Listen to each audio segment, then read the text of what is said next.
Hi, Christy Cubs. This week we're going to start planning out our clay projects for next week. Next time I see you, we're going to be using clay, so I want to make sure that you're ready because this can be pretty tough for our first timers.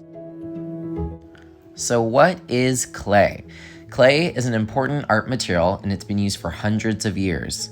It is found all over the earth.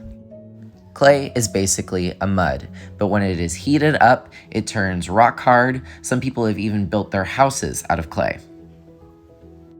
It's also been used for functional items like pots and bowls.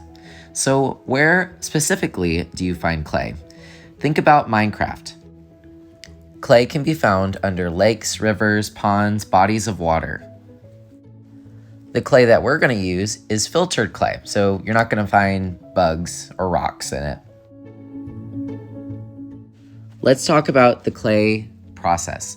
First, we start with wet clay. That's what we create into our work of art, and then it has to dry. Who can raise their hand and tell us how long it takes?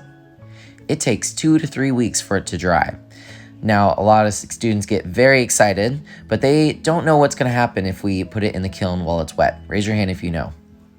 If you said it's going to explode, boom. Yes, it's very bad. We do not want exploding clay.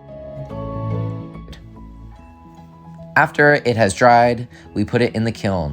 Can anyone raise their hand and tell us how many degrees it goes? 2,000 degrees. It gets red hot, and then we are ready to start adding color. I bet you didn't know this, but at Christie, in the back room, we have a giant kiln. It goes up to 2,000 degrees, have fire extinguisher just in case it catches on fire, and here's what it looks like inside. Let's go over some of the basics of clay. You'll receive clay, and then some water and clay mixed together. That's called slip. Adding moisture to the clay makes it a little bit easier to use. You don't want to use your clay only on the table because it will get stuck. So we like to have a layer surface like a napkin or a placemat so it doesn't get stuck to the table and you'll get all sad. Now I'm making a pinch pot. A pinch pot is where you put your thumb in and then squeeze the sides. That's why they call it a pinch pot. Any mistake that you make in clay can be reversed. You can smooth it out or even try again. Now I'm trying the coil method. Coil method just means making a snake. Whenever you push the clay down into a pancake, that's called a slab. We'll definitely be using that one as well, but don't make the mistake I did and get it stuck to the table. Then when I start attaching pieces to each other, you have to slip and score. Slipping and scoring means that you added little marks, that's called the scoring, and then the slip is the moisture, and that's how you attach two pieces together. So here I'm gonna go in and add a little bit of moisture.